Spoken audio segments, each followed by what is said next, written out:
Alright guys, bringing you a Need for Speed Most Wanted video. Machinima kindly sent me this game out for free, and I do have to make a video on it, I'm not gonna lie. But there's nothing in the contract, I can't talk about what's in the contract too much, but there's nothing there that says I can't say anything negative about the game. So I'm gonna give my full honest sort of opinion on the game, alright? So don't be thinking, you're biased, Maxwell, you're biased.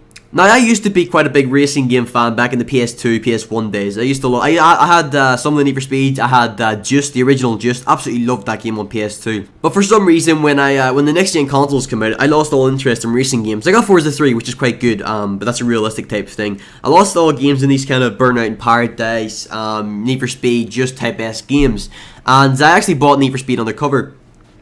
And I never really got through the game much because I didn't really enjoy it, you know? And not because it was a bad game, just because I just didn't enjoy that kind of game anymore. But anyway, so we got these sent out to me, and I was a bit skeptical because I wasn't sure whether I'd like it or not. And I was quite impressed, I have to say, first of all. You know, the gameplay itself is actually really fun, fluid. You know, you can't get much better graphics these days on the next gen console. They're kind of maxed out graphics wise. And the gameplay engine seems very, very good. And there seems to be quite a large range of cars. But I'm not fussed on the way the single player is set up.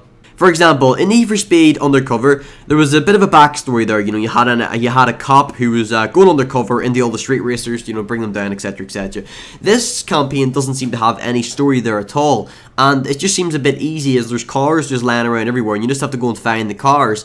And I know there's a bit more to it than that, but I like a game with a bit of story behind it, with something, a bit more of a challenge to get the cars I want. I don't want to just be able to, like, pick up one of the best cars in the game in my, you know, in the first 10 minutes of playing it. So that side of it annoyed me a little bit, and I thought, okay, well, we'll see what it's like on multiplayer.